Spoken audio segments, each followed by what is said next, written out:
ഈ വരുന്ന അവസരമല്ല, അതിനടുത്ത അവസരത്തിലാണെങ്കിൽ മുഖ്യമന്ത്രിയാകുമ്പോഴുള്ള ഇമേജിലേക്ക് വേണമെങ്കിൽ രാഹുൽ മാങ്കൂട്ടത്തിന് വരാം. അതാണ് കേരളത്തിലെ നിലവിലുള്ള അവസ്ഥ. ടീം കോൺഗ്രസിനെ പൊളിക്കാൻ വേണ്ടിയിട്ട് കോൺഗ്രസിനുള്ളിൽ തന്നെ ഒരു ഗ്രൂപ്പ് ഒരുങ്ങുന്നുണ്ട്. അങ്ങനെ ആൾറെഡി ഉണ്ട് സാധനം. ഇത് പ്രവർത്തകർക്ക് അത്രത്തോളം വിഷയമില്ല രാഹുൽ മാങ്കൂട്ടത്തിന്റെ കാര്യത്തിൽ. പക്ഷേ നേതാക്കന്മാർക്കാണ് രാഹുൽ മാങ്കൂട്ടത്തിനെ പുറത്താക്കണം അല്ലെങ്കിൽ അദ്ദേഹത്തിനെതിരെ നടപടികൾ എടുക്കണം എന്നൊരു ചിന്തയിലൂടെ കടന്നു പോയിക്കൊണ്ടിരിക്കുന്നത്. എന്തുകൊണ്ടാന്ന് വെച്ചാൽ അഴിമതി നടത്തുന്നവരെ സമൂഹം കാണുന്ന ഒരു കാഴ്ചയുണ്ട്. അതുകൊണ്ടാണ് അവര് പിടിക്കപ്പെടുമ്പോൾ മാത്രമേ അഴിമതിക്കാരനായിട്ട് കാണാൻ ചെയ്യുന്നുള്ളൂ, പിടിക്കപ്പെടുന്നില്ലേ കാണുന്നതില്ല. പക്ഷേ ഇവിടെ വന്നിരിക്കുന്ന പ്രശ്നം എന്ന് വെച്ച് കഴിഞ്ഞാൽ, ഇവിടെ ഈ ഒരു ശബ്ദരേഖ വന്നത് ഇതുവരെ രാഹുൽ മാങ്കൂട്ടത്തിൽ നിഷേധിക്കാൻ കഴിയും. വളരെ എളുപ്പമാണ്. കേരളത്തിലെ ഒരു ഒന്നാമത്തെ കാര്യം, മുഖ്യധാരാ മാധ്യമങ്ങളുടെ ഈ ഒരു പ്രവർത്തന രീതിയുണ്ട്. അത് വളരെ സിമ്പിളാണ്. ചെറിയ 1-2 ട്രിക്കൊക്കെ പഠിച്ചു കഴിഞ്ഞാൽ വളരെ അനായാസമായിട്ട് ഈ ഒരു ഇമേജ് മാറ്റിയെടുക്കാം. വി ഡി സതീശന്റെ ആക്ടുകളെല്ലാം ധിക്കരിച്ചുകൊണ്ടാണ് രാഹുൽ മാങ്കൂട്ടത്തിൽ കഴിഞ്ഞ ദിവസം നിയമസഭയിലേക്ക് വന്നിട്ടുള്ളത്. അദ്ദേഹത്തിന്റെ പാർലമെന്റ് പാർട്ടിയിൽ നിന്നും പുറത്താക്കി. എന്നിരുന്നാലും താനൊരു കോൺഗ്രസ്സുകാരനാണ് എന്ന് ഉറക്കെ പറഞ്ഞുകൊണ്ട് രാഹുൽ നിയമസഭയിലേക്ക് വന്നിട്ടുള്ളത്. അവിടെ ഒരു ചോദ്യമുണ്ട്, രാഹുൽ എന്താണ് സമൂഹത്തിന് കൊടുക്കാൻ ഉദ്ദേശിക്കുന്ന മെസ്സേജ് എന്നത്. അപ്പം അവിടെ ഒരു ധാർമ്മികതയുടെ പ്രശ്നമുണ്ട്. അതായത് ഒരുപാട് പേര് ഇതേപോലെ പീഡന കേസുകൾ ആരോപിച്ച് നിയമസഭയിലുണ്ട്. പക്ഷേ രാഹുൽ മാങ്കൂട്ടത്തിനെതിരെ ഇപ്പോൾ ആഞ്ഞടിച്ചുകൊണ്ടിരിക്കുന്ന ഈ ഒരു വിഷയത്തിൽ അതിൽ എന്തെങ്കിലും ഒരു ഗൂഢാലോചനയുണ്ടോ?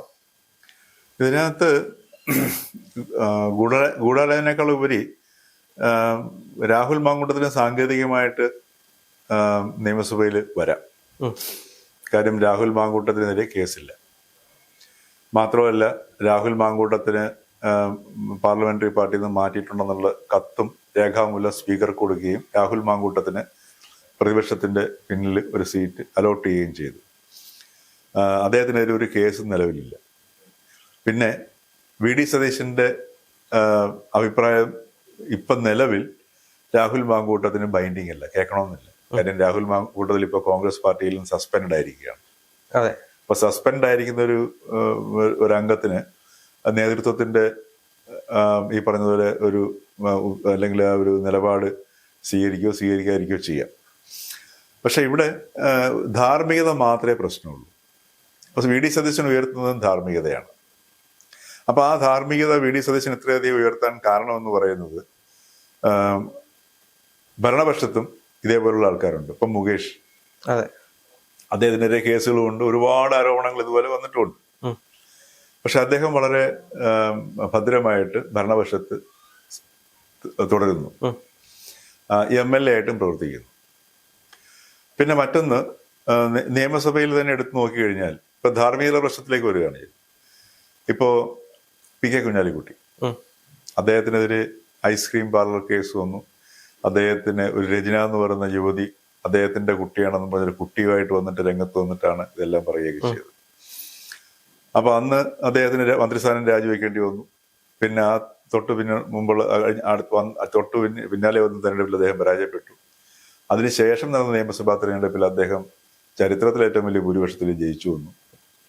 പിന്നീട് കേരളത്തിലെ UDF രാഷ്ട്രീയത്തിലെ ഏറ്റവും നിർണായക ശക്തിയായിട്ട് മാറി. ഇപ്പോഴും അദ്ദേഹം നിർണായക ശക്തി തന്നെയാണ്.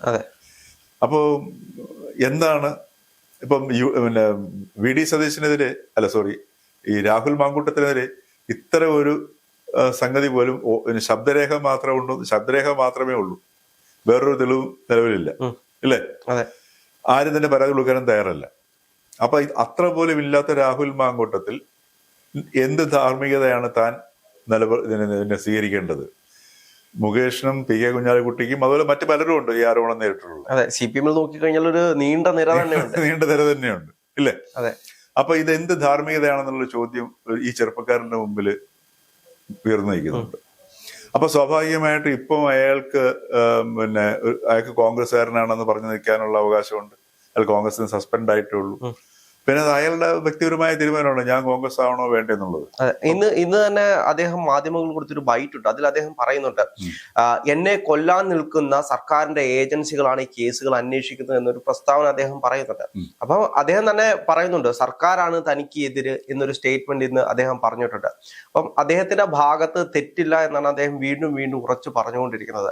അപ്പൊ അങ്ങനെയാണെങ്കിൽ ഇതൊരു ഗൂഢാലോചനയുടെ ഭാഗമായിട്ട് സർക്കാർ തന്നെ അടുത്ത തുടർഭരണത്തിന് വേണ്ടി രാഹുൽ മാങ്കൂട്ടത്തിനെ കരുവാക്കുകയാണോ? അല്ല, ഇതിനകത്ത് ഇപ്പൊ നമ്മൾ കേരള രാഷ്ട്രീയത്തിൽ ഇപ്പൊ കഴിഞ്ഞ 15-20 വർഷമായിട്ട് നടക്കുന്ന കേരള തെരഞ്ഞെടുപ്പിലെല്ലാം നോക്കി കഴിഞ്ഞാല് അടിസ്ഥാന അന്തർധാരയായിട്ട് ഒഴുകുന്ന മുഴുവൻ സെക്സ് ഉം. അല്ലേ? അതെ. ലൈംഗിക ആരോപണങ്ങളും മറ്റു കാര്യങ്ങളും തന്നെയാണ്. അപ്പൊ ഈ വരുന്ന തെരഞ്ഞെടുപ്പിൽ ഒരു ലൈംഗിക ആരോപണം, ഈ പറഞ്ഞതുപോലെ സന്ദേശ സിനിമയിൽ പറഞ്ഞതുപോലെ തന്നെ ഉള്ള ഒരു സംഭവമാണ് ഇപ്പൊ ഇവിടെ സംഭവിച്ചിരിക്കുന്നത്. അപ്പൊ അതിന്റെ പിന്നിൽ ഗൂഢാലോചന ഉണ്ടോ ഇല്ലയോ എന്നൊക്കെ ഉള്ളതിന് അതൊന്നും തെളിയിക്കാൻ പോലും പറ്റാത്തൊരവസ്ഥയുണ്ട്. പക്ഷെ ഇത് ഈ ചില ചില സംഗതികൾ യാദൃച്ഛികമല്ല എന്ന് നമുക്ക് ചില സമയം തോന്നാം. അതെ. പക്ഷെ ഇവിടെ വന്നിരിക്കുന്ന പ്രശ്നം എന്ന് വെച്ച് കഴിഞ്ഞാൽ ഇവിടെ ഈ ഒരു ശബ്ദരേഖ വന്നത് ഇതുവരെ രാഹുൽ മാങ്കൂട്ടത്തിൽ നിഷേധിക്കാൻ കഴിഞ്ഞിട്ടില്ല. ഇല്ല. അല്ലേ? അതെ. അത് കേരളത്തിലെ ജനങ്ങൾ വിശ്വസിക്കുന്നു. ഇദ്ദേഹം ഒരു യുവതിയെ ഗർഭഛിദ്രത്തിന് നിർബന്ധിക്കുന്ന ആ ശബ്ദരേഖ, അത് തന്നെയാണ് ഏറ്റവും പ്രധാനം.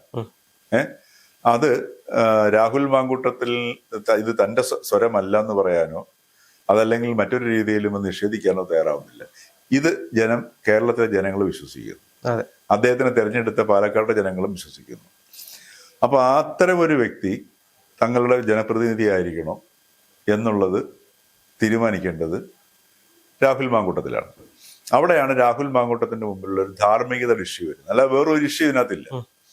ആ ധാർമ്മികത ഇഷ്യൂ വരുമ്പോഴത്തേക്കാണ് കേരള രാഷ്ട്രീയത്തിൽ നിലനിൽക്കുന്ന പൊതുവിലുള്ള ധാർമ്മികത എന്ത് എന്നുള്ള ചോദ്യം സ്വാഭാവികമായിട്ടും ആ ചെറുപ്പക്കാരൻ ചിന്തിക്കുന്നുണ്ടാവും. അല്ലേ? ഇപ്പൊ മുകേഷിന് അസംബ്ലിയിൽ വരാമെന്നുണ്ടെങ്കിൽ എന്തുകൊണ്ട് എനിക്ക് വന്നുകൂടാ? പി.കെ. കുഞ്ഞാലിക്കുട്ടിക്ക് കേരള രാഷ്ട്രീയത്തിലെ ഏറ്റവും വലിയ ശക്തനായിട്ട് ഇപ്പോഴും MLA ആയിട്ടും പിന്നെ മന്ത്രിയായിട്ടും പിന്നെ MP ആയിട്ടും ഒക്കെ തുടരാമെന്നുണ്ടെങ്കിൽ എന്തുകൊണ്ട് എനിക്ക് പറ്റിക്കൂടാ, എനിക്ക് ആയിക്കൂടാ എന്ന ഒരു ചോദ്യമാണ് ഈ ധാർമ്മികതയുടെ മുമ്പിൽ. ഇത്തരം ധാർമ്മികതയുള്ള ഒരു സംസ്ഥാനത്ത് ഞാൻ ഈ ധാർമ്മികതയുടെ പിന്നാലെ പോകേണ്ട ആവശ്യമുണ്ടോ എന്നുള്ളൊരു സ്വാഭാവികമായിട്ടും തന്റെ വ്യക്തിപരമായ ജീവിതം ഒരു വല്ലാത്ത ഒരു ഘട്ടത്തിലാണെന്നുള്ളത് നമ്മൾ മനസ്സിലാക്കണം.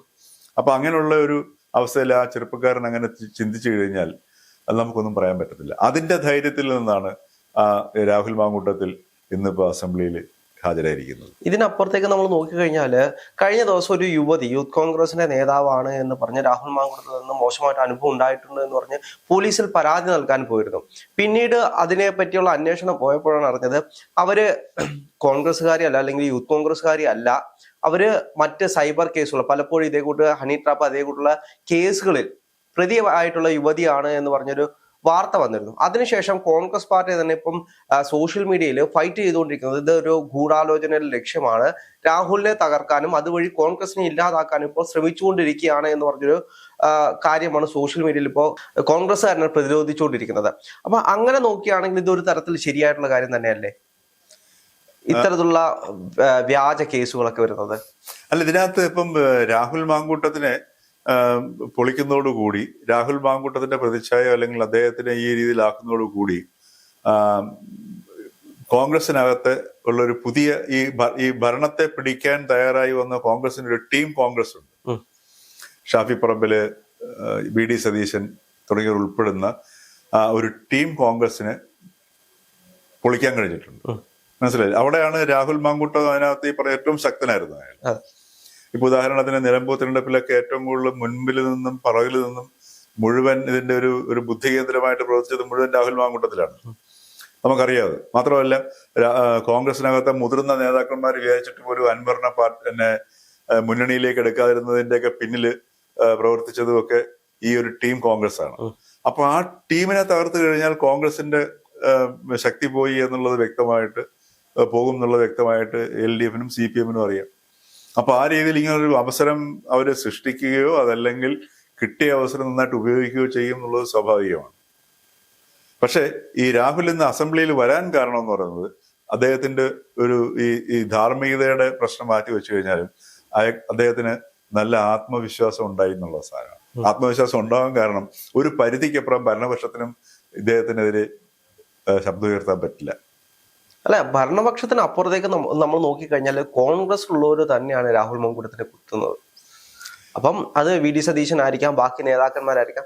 ഇത് പ്രവർത്തകർക്ക് അത്രത്തോളം വിഷയമില്ല രാഹുൽ മാങ്കൂട്ടത്തിന്റെ കാര്യത്തിൽ. പക്ഷേ നേതാക്കന്മാർക്കാണ് രാഹുൽ മാങ്കൂട്ടത്തിനെ പുറത്താക്കണം അല്ലെങ്കിൽ അദ്ദേഹത്തിനെതിരെ നടപടികൾ എടുക്കണം എന്നൊരു ചിന്തയിലൂടെ കടന്നു പോയിക്കൊണ്ടിരിക്കുന്നത്. പക്ഷെ അങ്ങനെ നമുക്ക് പറയാൻ പറ്റത്തില്ല. കാരണം ഇപ്പം നമ്മളിപ്പം ഈ ഒരു രാഷ്ട്രീയ പാർട്ടിയാണെങ്കിലും വ്യക്തികളാണെങ്കിലും നമ്മള് എല്ലാത്തിനും നിയമത്തിന്റെ കണ്ണിലൂടെ അല്ലല്ലോ കാണുന്നത്. അവിടെയാണല്ലോ ഈ ധാർമ്മികത വരുന്നത്. നമ്മളിപ്പോൾ ഒരു പ്രസംഗവേദിയിൽ കയറിയുന്ന നിയമമല്ല നമ്മൾ പ്രസംഗിക്കുന്നത്. അവിടെ നമ്മൾ ചില അഴിമതി ഇല്ലാത്ത സത്യം പറഞ്ഞ ആരെങ്കിലും ഉണ്ടോ നമ്മുടെ അവിടെ? വളരെ അപൂർവ ആൾക്കാരല്ലോ ഇല്ലേ? പക്ഷെ എങ്കിലും അഴിമതി നടത്തുന്നവരാണെന്ന് ആരെങ്കിലും സമ്മതിക്കത്തില്ല. എന്തുകൊണ്ടാന്ന് വെച്ചാൽ അഴിമതി നടത്തുന്നവരെ സമൂഹം കാണുന്ന ഒരു കാഴ്ചയുണ്ട്. അതുകൊണ്ടാണ് അവരെ പിടിക്കപ്പെടുമ്പോൾ മാത്രമേ അഴിമതിക്കാരനായിട്ട് കാണാൻ ചെയ്യുന്നുള്ളൂ. പിടിക്കപ്പെടുന്നില്ലേ കാണുന്നതുമില്ല. അതുപോലും ഒരു സൊസൈറ്റി നിലനിൽക്കുന്ന ധാർമ്മികതയുടെ അവസാനത്തെ ഒരു തുരുമ്പാണ് ചെയ്യുന്നത്. കാര്യം അത്രയെങ്കിലും അഴിമതിക്കെതിരെ ജനങ്ങളുടെ ഇടയിൽ ഒരു ധാരണ ഉണ്ടാവുന്നത് നല്ലതാണ്. അതല്ലെങ്കിൽ എല്ലാവരും അഴിമതി നടത്തും. അപ്പോഴാണ് ഈ അരാജക സമൂഹം ഉണ്ടായി വരുന്നത്. മനസ്സിലായില്ലേ? അപ്പൊ അതുകൊണ്ട് ഇത്തരം സംഗതികളുടെ ധാർമ്മിക അംശങ്ങളെ കുറച്ച് നിലനിർത്തേണ്ട സമൂഹത്തിന്റെ ആവശ്യമാണ്. പക്ഷെ ഇവിടെ രാഹുൽ മാങ്കൂട്ടത്തിന്റെ വിഷയം എന്ന് പറഞ്ഞു കഴിഞ്ഞാൽ ഇപ്പൊ ഈ പറഞ്ഞ പോലെ കോൺഗ്രസിലുള്ള ആൾക്കാർക്ക് ഇദ്ദേഹത്തിന്റെ ഈ ഒരു സാന്നിധ്യം അതല്ലെങ്കിൽ ആ നേതൃത്വത്തിലേക്കുള്ള ഉയർച്ച തടഞ്ഞു നിർത്തണം എന്നുള്ള ആഗ്രഹമുള്ളവരുണ്ടാവും. കാരണം എന്ന് വെച്ച് കഴിഞ്ഞാൽ ഇപ്പം മുതിർന്ന നേതാക്കന്മാരുടെ ഇടയിൽ പലർക്കും അടുത്ത തെരഞ്ഞെടുപ്പ് UDF ജയിക്കുകയാണെങ്കിൽ മുഖ്യമന്ത്രിയാണെന്ന് ആഗ്രഹമുള്ളവരുണ്ടാവും. ആ ആഗ്രഹമുള്ളവർക്കും ഈ ടീം കോൺഗ്രസിനെ പൊളിച്ചാലേ നടക്കത്തുള്ളൂ. കാരണം അതല്ലാന്നുണ്ടെങ്കിൽ അതിൽ ടീം കോൺഗ്രസിന്റെ സ്വാധീനത്തിലായിരിക്കും. എങ്ങനെയാണോ രമേശ് ചെന്നിത്തലയ്ക്ക് KPC പ്രസിഡന്റ് സ്ഥാനം പോയത്, അതേപോലെ ഇനി UDFന്റെ തെരഞ്ഞെടുപ്പ് കഴിഞ്ഞു വന്നു കഴിഞ്ഞാൽ ഭൂരിപക്ഷം കിട്ടിക്കഴിഞ്ഞാൽ ഉണ്ടാവുന്ന സാധ്യതകളൊക്കെ തിരിച്ചറിയുന്നുണ്ടോ? അപ്പൊ UDFനകത്തു നിന്നും അല്ലെങ്കിൽ കോൺഗ്രസിനകത്തു നിന്നും രാഹുൽ മാങ്കൂട്ടത്തിനെതിരെ ഒരു വിഭാഗം പടയൊരുക്കുന്നുണ്ട്. അതോടൊപ്പം തന്നെ വളരെ വ്യക്തമായ രീതിയിൽ CPM അത് ഉപയോഗിക്കുന്നുള്ള സംശയമില്ലാത്ത കാര്യമല്ലേ? അതിപ്പോ ഏത് രാഷ്ട്രീയ കക്ഷിയാണെങ്കിലും ഉപയോഗിക്കും. അത് ടീം കോൺഗ്രസിനെ പൊളിക്കാൻ വേണ്ടിയിട്ട് കോൺഗ്രസിനുള്ളിൽ തന്നെ ഒരു ഗ്രൂപ്പ് ഒരുങ്ങുന്നുണ്ട്. അങ്ങനെ ആൾറെഡി ഉണ്ട് സാധനം. അത് വീണ്ടും ശക്തിയായി വന്നുകൊണ്ടിരിക്കും. ഈ ടീം കോൺഗ്രസ് എന്ന് പറഞ്ഞപ്പോഴത്തേക്ക് ഈ ടീം കോൺഗ്രസിന് പുറത്തുള്ള ഒരു വലിയ വിഭാഗം ഉണ്ടായിരുന്നു. പഴയ നേതാക്കന്മാരെല്ലാം കൂടെ ചേർന്നിട്ടുള്ള ഈ വിവിധ ഗ്രൂപ്പുകൾ ഇങ്ങനെയൊക്കെ ചേർന്നിട്ടുള്ള ഒരു വിഭാഗത്തെ മാറ്റി നിർത്തിയിട്ട് അതിന് പുറത്തായിരുന്നു, അല്ലെങ്കിൽ അതിന്റെ ഈ ടീം കോൺഗ്രസിന്റെ പിന്നാലെ പോയി അവര്. അത് നിലമ്പൂർ തെരഞ്ഞെടുപ്പിൽ നമുക്ക് വ്യക്തമായിട്ട് മനസ്സിലായി. കാരണം നിലമ്പൂർ തെരഞ്ഞെടുപ്പിൽ UDFൽ പ്രവേശിപ്പിക്കാനായിട്ട് പഴയ കോൺഗ്രസ് നേതാക്കളെല്ലാം പരമാവധി ശ്രമിച്ചു അൻവറിനെ എടുക്കണമെന്നുള്ളത്. പക്ഷെ അതിനകത്ത് VD സതീശൻ വളരെ ശക്തമായ ഒരു സ്റ്റാൻഡ് എടുത്തു.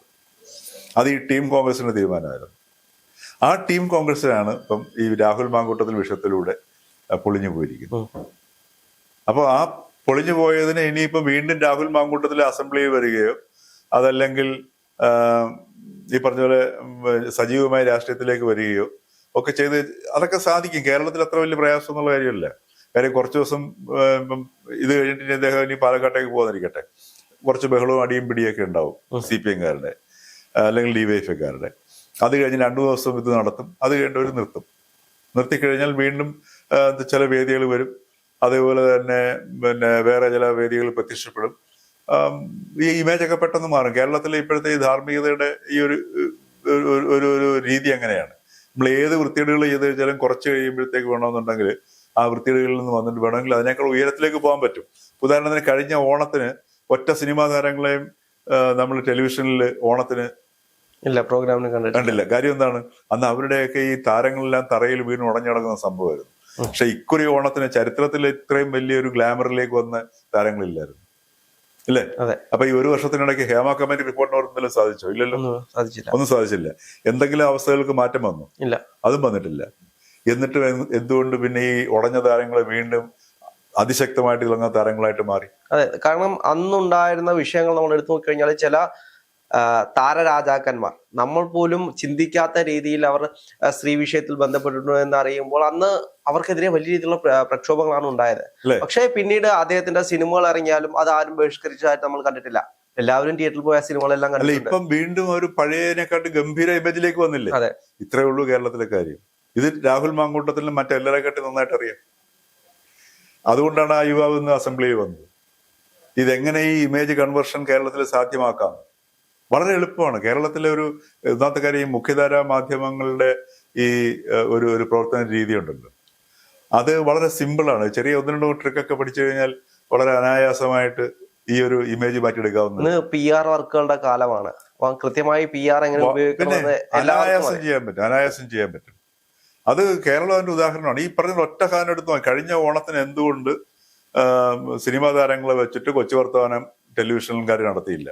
ഇക്കുറി അതിഗംഭീരമായിട്ട് നടത്തുന്നു. എന്തെങ്കിലും അവരുടെ ഈ സ്റ്റാറ്റസിന് മാറ്റം വന്നിട്ടുണ്ടോ? ഇല്ല. അപ്പൊ ഇത്രയേ ഉള്ളൂ കേരളത്തിലെ ഈ ഇമേജ് ബിൽഡിങ്ങിന്റെ പ്രശ്നം. അത് രാഹുൽ മാങ്കൂട്ടത്തിനും അറിയാം. കാര്യം കുറച്ചു ദിവസം കഴിയുമ്പോഴത്തേക്ക് വേറെ ചില സാധനങ്ങൾ വരുന്നു. ഇപ്പൊ രാഹുൽ മാങ്കൂട്ടത്തില് വേറെ ചിലപ്പം